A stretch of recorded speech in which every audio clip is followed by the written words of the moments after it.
Hey guys, how's it going? It's Bill Wick here. Just doing a little gardening today before I head downtown. Um, I wanted to talk today about setting boundaries and how, a lot of people have these ideas that spiritual people don't say the word fuck, or, uh, they don't get angry and they don't actually protect themselves. They just kind of let people shit on them and then love them. Oh, it's okay, unconditionally.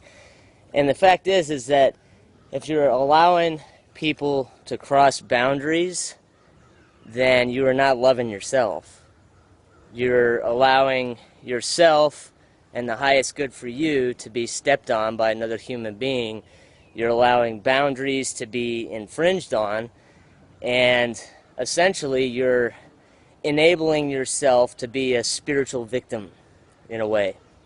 So my take on the scenario is, if someone crosses a boundary of yours, especially if it's severe, if it's something that is blatant and it causes a major disruption of peace of mind and anything like that, then my suggestion would be to stand your ground. And a lot of times, you can't stand your ground and say, oh, well, I'm really upset that you did that to me, my friend, so I'd appreciate it if you wouldn't do that anymore.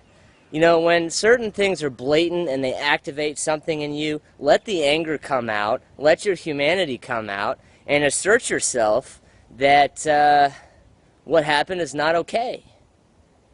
That's very important, especially, today, with the energies that are going on, with the situations that are going on. It is kind of becoming more and more polarized. And what I mean by that is that negative energy and positive energy are becoming more separated.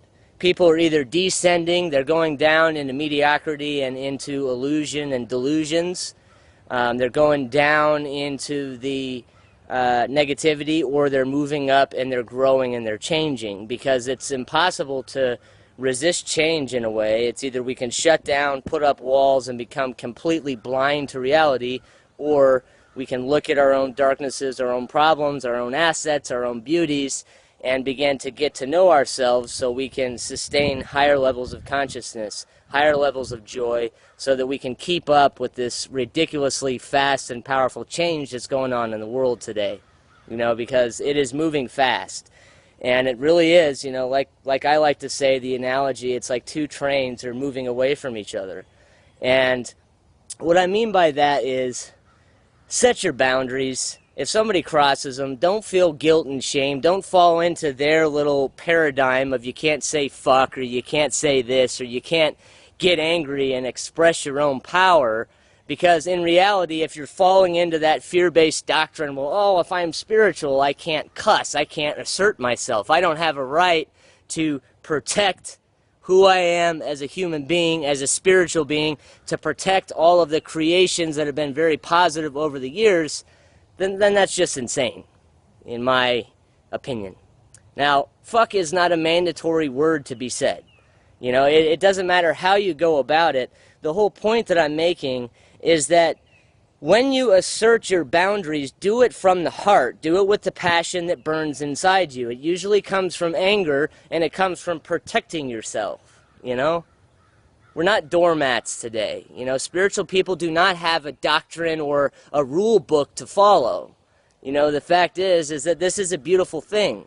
When you can love yourself enough to set a boundary, to tell someone it's not okay, and if you get angry, you go overboard, then you make amends, you apologize, you make it right, and you move on without any guilt or shame, because we are human beings too, So hop on that train moving towards change. I know it's extremely painful. This process, I feel like, is not supposed to be blissful all the time. There are many parts that are, but there are also parts that are extremely emotional. A lot of turmoil comes up. A lot of things, it's like a giant spotlight is being shown on you, and this spotlight reveals any little nook and cranny that holds darkness, that holds resentments, that holds shame, that holds guilt, and it brings it right up for everybody to see, right up on the surface for you to address, to acknowledge, to love, to bless, and to release, so that you can let go of that darkness, so that you don't have to be afraid of it anymore. But it does cause some uproar, you know, because if we don't choose to use proactive change in our life, which I definitely don't do it perfectly, and so a lot of times issues of mine come up and they're really nasty. I don't like to look at it. You know, there are certain defects of mine that have come up that I've had to address, and the beautiful thing is that today I can address it quickly. I don't have to sit in shame. I can love and embrace my humanity, and then I can release it. You know, I can give it up to God or my higher power or prana or the trees or chi or whatever it is that you choose to surrender it to, a positive, loving force of energy.